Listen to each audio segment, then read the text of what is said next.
Assalamualaikum warahmatullahi wabarakatuh. Perkenalkan, nama saya Azmi Nur Aziza dengan NIM 2030101048 dari kelompok 9 ingin menjelaskan tentang berbagai metode pemahaman hadis bagian 1, yaitu pada bagian yang A, memahami hadis sesuai petunjuk Al-Quran. Untuk memahami sunnah dengan baik, jauh dari penyimpangan, pemalsuan, dan pentakwilan yang keliru, kita harus memahaminya sesuai dengan petunjuk Al-Quran, yaitu bingkai tuntunan-tuntunan ilahi yang kebenarannya dan keadilan bersifat pasti. Al-Quran adalah roh eksistensi Islam, dan asas bangunannya adalah konstitusi ilahi yang menjadi rujukan bagi setiap perundang-undangan dalam Islam. Adapun sunnah Nabi adalah penjelasan terinci bagi konstitusi tersebut baik secara teoritis maupun praktis. Memahami hadis sesuai petunjuk Al-Quran didasarkan pada argumentasi bahwa Al-Quran adalah sumber utama yang menempati tempat tertinggi dalam keseluruhan sistem doktrinal Islam.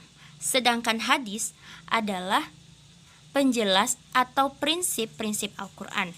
Oleh karena itu, makna hadis dan signifikansi kontekstualnya tidak bisa bertentangan dengan Al-Quran. Jika terjadi pertentangan, maka hal itu bisa terjadi karena hadis tersebut tidak sahih atau pemahamannya yang tidak tepat, atau yang diperkirakan sebagai pertentangan itu bersifat semu dan bukan hakiki. Atas dasar itu, hadis palsu yang dikenal yaitu dengan hadis Gharanik sebagaimana sabdanya yang artinya dari Ibnu Abbas bahwa sesungguhnya Rasulullah membaca surat An-Najm dan ketika sampai ayat ke-19 dan 20, maka apakah pantas kamu, wahai orang-orang musyrik, menganggap Al-Lata dan Al-Uzza dan Manah yang ketiga yang paling terakhir sebagai anak perempuan Allah? Maka syaitan menambahkan pada lisannya, itulah berhala atau garonik yang mulia dari syafaat mereka sangat diharapkan. Tambahan kalimat itu didengar oleh kaum musyrik sehingga mereka kegirangan. Lalu ketika Nabi sujud, mereka pun ikut sujud. Tak lama kemudian Jibril datang. Aku tidak pernah sebelumnya membawa wahyu seperti itu, kecuali semua itu berasal dari setan. Hadis riwayat At-Tabrani. Hadis ini harus ditolak karena bertentangan dengan Al-Quran yang mengancam kaum musyrik berkenaan dengan Tuhan-Tuhan mereka yang palsu. Sekian dari saya, lebih dan terkurang saya mohon maaf.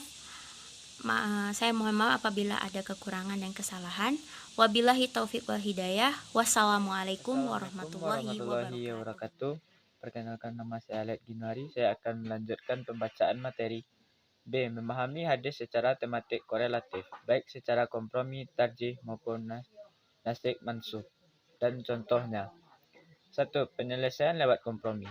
Korelatif yakni cara penyelesaian silang dengan memperhatikan keterkaitan makna dengan yang lain, agar maksud atau kandungan yang sebenarnya dari hadis tersebut dapat dipahami dengan baik.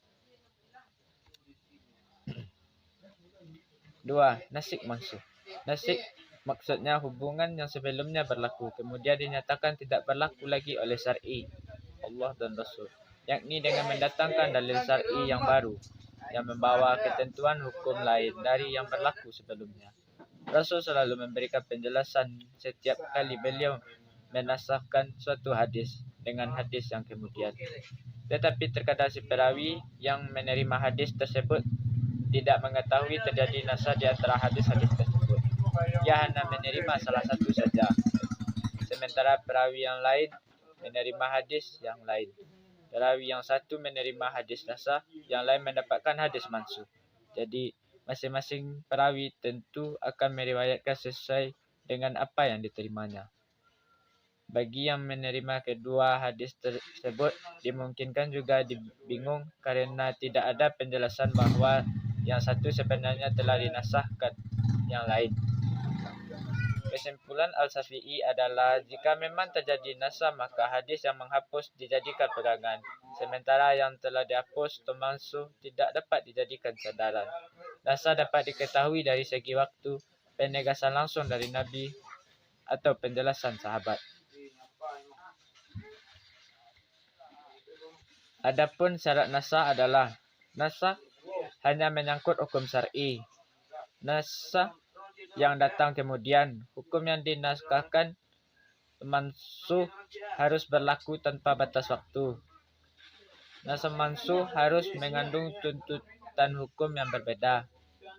Harus mempunyai kekuatan yang sama dengan mansuh atau lebih. Tarjih adalah membandingkan dalil yang nampak bertentangan untuk dapat diketahui manakah di antara yang lebih kuat dengan yang lain. Syarat-syarat tarjih ada 3, yakni kekuatannya bersamaan, tidak mentarjihkan antara Al-Quran dan hadis. Kekuatannya juga bersamaan antara Hasan dengan Hasan, bukan mutawatir dengan Hasan. Keduanya menetapkan hukum pada waktu yang sama dan tempat yang sama. Secara garis besar, pentarjih tidak terlepas dari 4 hal di bawah ini.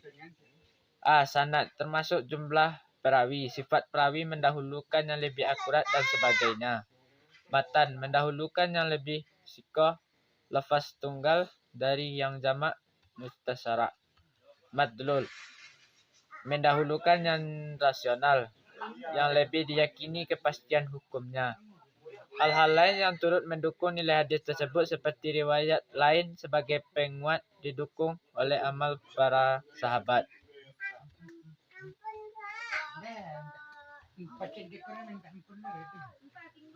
Hadis dari Siti Aisyah dan Ummu Salamah nilai kompetisinya lebih tinggi dibandingkan dengan hadis Abu Hurairah karena perawinya 2 orang istri Nabi. Tentunya lebih mengetahui tentang jumlah junub Rasul daripada orang lain dari segi periwayatnya. Hadis Aisyah mempunyai perawi yang lebih banyak. Kandungan makna lebih rasional dibanding dengan hadis Abu Hurairah. Hal ini karena berkaitan dengan persoalan rumah tangga, yakni persoalan hubungan suami istri yang menyebabkan junub. Mungkin hanya itu yang dapat saya sampaikan. Sekian, terima kasih. Assalamualaikum warahmatullahi wabarakatuh. Assalamualaikum warahmatullahi wabarakatuh. Perkenalkan, nama saya Nur Ihsan. Saya berasal dari kelompok 9 Ulumul Hadis. Baiklah, saya akan melanjutkan materi dari Letgi tadi. Yang akan saya bacakan adalah C. Memahami hadis dalam bingkai hadis yang lebih sahih. Pendapat yang lebih sahih berarti pendapat yang benar. Istilah sahih terkenal dalam kajian ilmu hadis dalam kaitannya dengan nilai suatu hadis.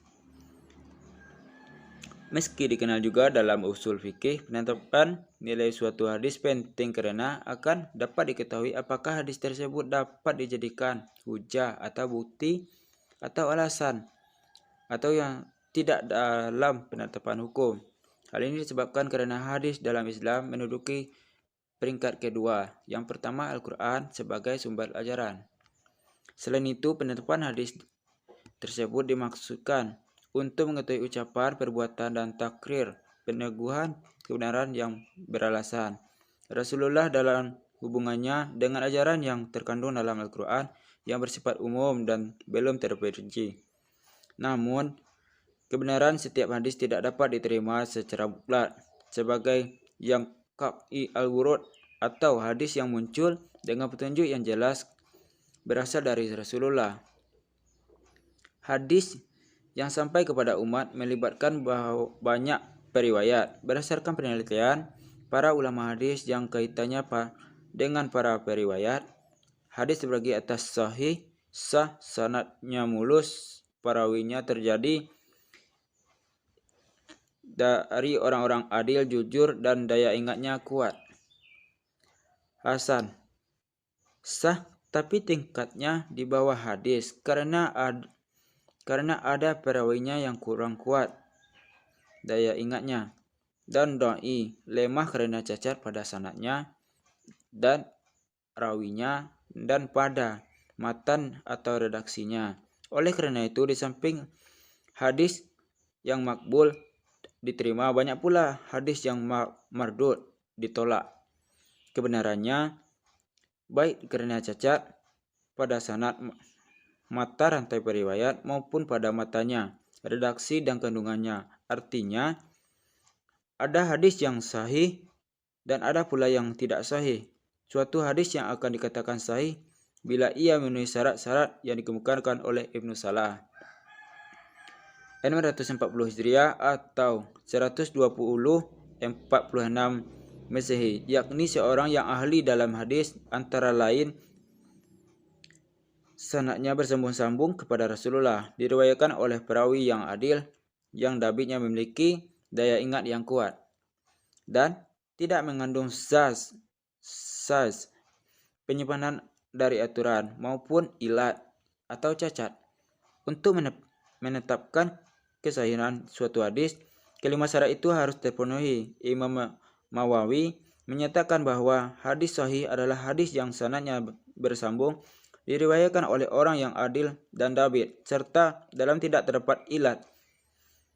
Kata sahih juga dikenal dalam fikih atau usul fikih yang kaitannya dengan wada atau positif.